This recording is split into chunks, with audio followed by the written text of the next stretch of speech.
आखिर राफेल ही क्यों बना भारतीय वायुसेना का फेवरेट? जान लीजिए इसके पीछे की कहानी। भारतीय वायुसेना ने 114 राफेल लड़ाकू विमान खरीदने का बड़ा रक्षा सौदा फ्रांस के साथ करने का निर्णय लिया है। राफेल के चयन में ऑपरेशन सिंदूर में उसका युद्ध में सफल प्रदर्शन और पहले से परिचित बेड़े का अनुभव महत्वपूर्ण रहा है। राफेल एक मल्टी रोल फाइटर है जो कि कई भूमिकाएं निभा सकता है और इसकी रेंज और रफ्तार युद्ध में प्रभावी है। बाबर की कब्र में सजदा का जो समर्थन करते हैं, वंदे मातरम गाने का विरोध करने वालों को सीएम योगी ने सुना दिया। सीएम योगी ने कहा कि वंदे मातरम का विरोध करने वालों को पार्टी से बाहर करने और कड़ी कार्रवाई करने की जरूरत है। योगी आदित्यनाथ ने समाजवादी पार्टी के आचरण को अस्वीकार्य करार देते हुए सदन में उनकी गैर मौजूदगी पर टिप्पणी की। उन्होंने कहा कि प्रदेश का सामाजिक और आर्थिक माहौल पहले से खराब था और इसकी झलक सदन की अभिभाषण में दिखी। आश्रम में बच्चों के साथ यौन शोषण के आरोप पर शंकराचार्य अभिमुक्तेश्वरानंद का आ गया रिएक्शन। माघ मेले में शंकराचार्य स्वामी अभिमुक्तेश्वरानंद पर 2 नाबालिगों के यौन शोषण का गंभीर आरोप लगा है। रामभद्राचार्य के शिष्य आशुतोष ब्रह्मचारी ने विशेष पॉक्सो अदालत में याचिका दाखिल कर ये आरोप प्रस्तुत किया है। आरोपों को लेकर संत समाज और श्रद्धालुओं के बीच तनाव और विवाद गहरा गया है। अगले 24 महीनों में भारत की वृद्धि दर 10% से अधिक हो सकती है, यूनिफोर सीईओ का दावा। यूनिफोर के सीईओ उमेश सचदेव ने कहा कि भारत एआई अपनाने में ग्लोबल लीडर बनने के लिए पूरी तरह से तैयार है। अगले 2 वर्षों में भारत अगर एआई पर ध्यान केंद्रित करता है तो उसकी जीडीपी वृद्धि 10% से अधिक हो सकती है। एआई एजेंट सरकारी सेवाओं को स्वचालित कर लागत कम करेंगे और नागरिकों पर इसका व्यापक सकारात्मक प्रभाव पड़ेगा। अब साइकिल की सवारी करेंगे नसीमुद्दीन सिद्दीकी। इस दिन अखिलेश यादव ज्वाइन करवाएंगे पार्टी। नसीमुद्दीन सिद्दीकी 5 फरवरी को समाजवादी पार्टी में शामिल होंगे और कई पूर्व विधायक भी समाजवादी पार्टी में जाएंगे। सिद्दीकी ने हाल ही में कांग्रेस से इस्तीफा दिया था और इससे पहले बीएसपी छोड़कर वो कांग्रेस में शामिल हुए थे। सिद्दीकी को कांग्रेस में बड़े मुस्लिम चेहरे के रूप में माना गया, लेकिन पार्टी को उनसे कोई चुनावी लाभ नहीं मिला। बदल गया पीएम के ऑफिस का पता। जान लीजिए सेवा तीर्थ में प्रधानमंत्री मोदी का पहला अहम फैसला। प्रधानमंत्री नरेंद्र मोदी ने सेवा तीर्थ और कर्तव्य भवन का उद्घाटन कर नए प्रधानमंत्री कार्यालय का शुभारंभ किया है। सेवा तीर्थ परिसर में प्रधानमंत्री कार्यालय, कैबिनेट सचिवालय और राष्ट्रीय सुरक्षा परिषद सचिवालय स्थित है। पीएम राहत योजना शुरू की गई है जिससे दुर्घटना पीड़ितों को 1.5 लाख रुपए तक का नकद उपचार मिलेगा। लोकसभा स्पीकर पर आरोप, नरवणे की किताब पर हंगामा। बजट सत्र का पहला हिस्सा इन वजहों से किया जाएगा याद।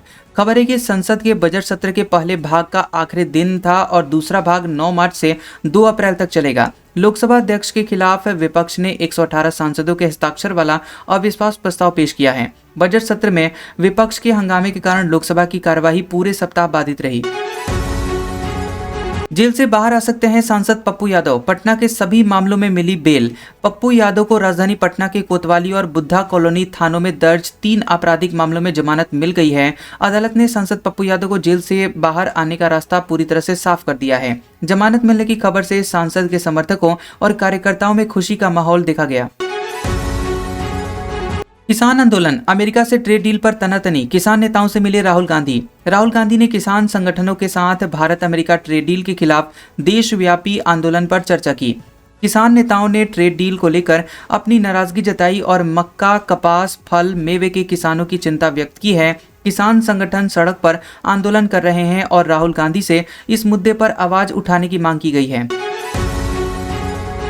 तारिक रहमान को बांग्लादेश में मिली जीत भारत के लिए आखिर क्या रखती है मायने? तारिक रहमान की जीत के बाद भारत के लिए बांग्लादेश के रिश्तों में घुसपैठ, हिंदू समुदाय की सुरक्षा, व्यापार अहम रहे। पाकिस्तान और चीन की बांग्लादेश के झुकाव की संभावना भारत के लिए रणनीतिक चिंता है। ऐसे में ट्रेड और खास करके कपास का निर्यात भारत बांग्लादेश रिश्ते में अहम आर्थिक आधार बने रहेंगे।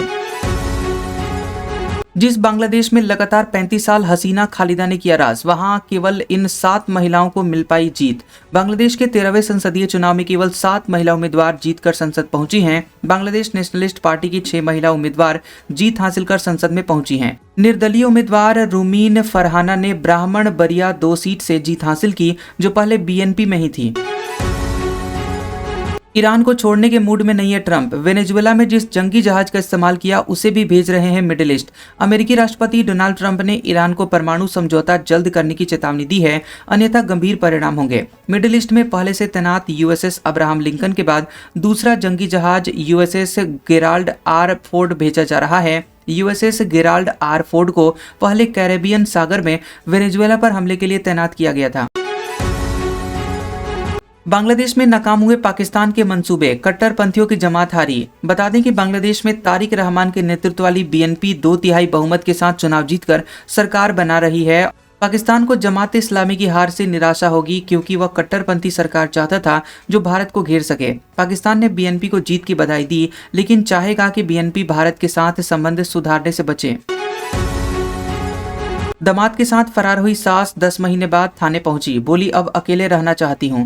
बहनोई के साथ भी भाग चुकी हैं। खबर है कि सपना देवी ने दामाद राहुल पर बंधक बनाकर मारपीट और मानसिक प्रताड़ना का आरोप लगाते हुए थाने से सुरक्षा मांगी है। राहुल ने सपना और उसके परिजनों पर गंभीर आरोप लगाकर थाने में तहरीर दी है और जांच का आग्रह किया है। करीब 10 महीने पहले सपना देवी पति और बच्चों को छोड़कर दामाद राहुल के साथ फरार हो गई थी। कैसा लगा ये वीडियो हमें कमेंट सेक्शन में जरूर बताएं। वीडियो पसंद आया हो तो वीडियो को लाइक और शेयर करें और ऐसी इंटरेस्टिंग वीडियोस देखने के लिए हमारे चैनल जियोबी न्यूज को सब्सक्राइब करें और बेल आइकॉन को दबाएं। और हमारे ओल्ड और लेटेस्ट वीडियोस देखने के लिए हमारे प्लेलिस्ट और कम्युनिटी टैब को जरूर चेक करें। तो मिलते हैं अगले वीडियो में, तब तक के लिए आपका शुक्रिया।